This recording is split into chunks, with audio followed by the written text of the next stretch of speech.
What Japan does not need. An imminent earthquake warning just issued for several regions of the country. On edge there, on edge here, because it really didn't start with Japan. Take a look at what experts are increasingly calling the so-called ring of fire that is circling the entire Pacific Ocean.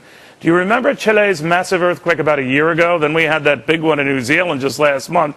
Then, of course, Japan. And if this clockwise trend continues, my next guest says North America looks to be on tap next. Don't laugh. Geologist Jim Birkeland is worried, and when he worries, you should worry too. Jim accurately predicted, get this, the 1989 so-called World Series earthquake 4 days before it shook the San Francisco Bay Area. And Jim says this month is of particular concern. Why, Jim? The month of October, March, and April are the three most devastating earthquakes in terms of damage in the San Francisco Bay Area in history. And we're happening on the 19th of this month, not only the full moon, but within an hour, the closest approach of the moon until the year 2016. And the next day is the equinoctial tide. So you're bringing together three of the maximum tide-raising forces. And we know about the ocean tides, but there's also an earth tide, and there's a tide in the groundwater. And all of these help to release sudden built-up strain and cause earthquakes. All right, but that would seem to imply that we could be looking at a very imminent event in the United States within the next week or two. Is that right?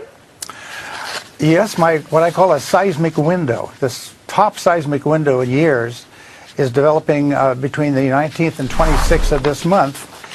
And this was 7.0 monster, and it says geologists had warned about it.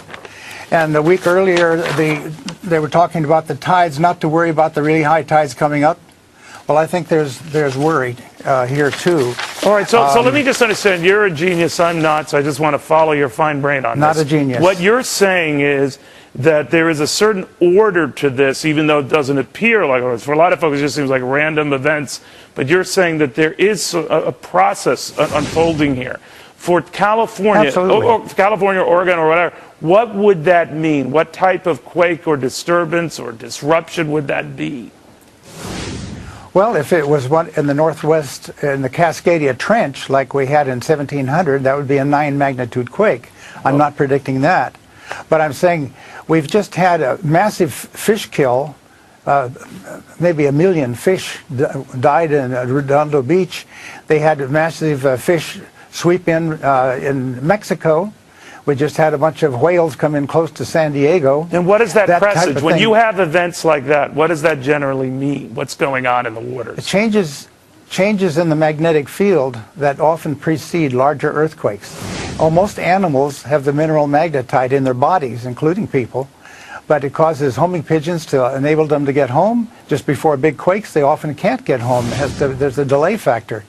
And so we look for those kinds of things. Just before the World Series quake, there was a very unusual beaching of rare beaked whales in the ocean beach of San Francisco, and then just after that, a equally rare pygmy sperm whale washed up at Santa Cruz within about 5 miles of the epicenter of the World Series quake.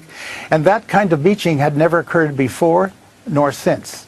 So we're looking for strange fish coming from deep water into shallow water, wild animals coming into cities. I used to just scoff at these kinds of things because I was a mainstream geologist until I found out that earthquakes were fitting a pattern. The big earthquake in the Indian Ocean followed the massive beachings of whales in Taiwan, not Taiwan, but New Zealand and Australia and Tasmania. And then within a couple of days, they had a 8.3 south of New Zealand, and then came the 9.1 in the Indian Ocean with a big tsunami on the very day of the full moon. Wow. The previous big quake and tsunami was in Alaska, was the 9.2 magnitude event on the day of the full moon on the 27th of March. All right, Jim, so bottom line, we have a lot to watch, and believe me, your track record compels us to watch it. Jim, thank you very much. I hope you're wrong, buddy. I really hope you're wrong, but your record seems to... Well, especially at this time. Right. All right, buddy. The world history, and it's not good. All right, sir. Thank you very much. Jim Birkeland in San Francisco. He's a pretty good geologist. Do you have any food reserves in your home right now? How long could you provide food for your family if the food supply was cut off? A month? A week? 3 days? Wouldn't you feel better if you had the necessary reserves? Have you ever noticed that the more advanced we get, the less prepared we are? Many things that defined life only 100 years ago are so convenient today that we don't really think about what would happen if that convenience were gone. Consider how we get our food. We just go down to the grocery store and grab a few things. But what if something happened that interrupted the food supply to the store? How long would it take for the shelves to be wiped out? What would you do? How long could you and your family survive? You know, for all the other important things in our lives, we have a variety of professionals, from mechanics to doctors, to help cover our bases. Why don't we also have a food professional? Food is our greatest dependency. Yet most of us find ourselves unprepared for the uncertainties that lie ahead. Why take chances? Why not do something about it? You've already taken the first step. Keep moving forward with this tour, and we can help you put a plan together and even show you how to get your food for free.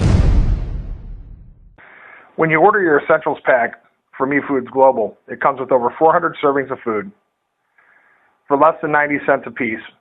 This food is fantastic tasting. It has a 15-year shelf life. You could store some, you could serve some, and then you could share some. It comes with almond granola, apple cinnamon oatmeal pancake mix, cornbread muffins, whole wheat bread, buttermilk biscuits. It has a bunch of soups: cheddar broccoli, creamy potato, corn chowder, Italian chicken, chicken noodle, minestrone, pasta fagioli, potato cheddar, tortilla. It also has our gratin potatoes, cheesy chicken rice casserole, chicken veggie Alfredo pasta, chili with cornmeal dumplings, vegetable beef, white cheddar pasta shells, and beef stroganoff. Plenty of food. Once again, 15-year shelf life. Try it. You say get 12 servings for free.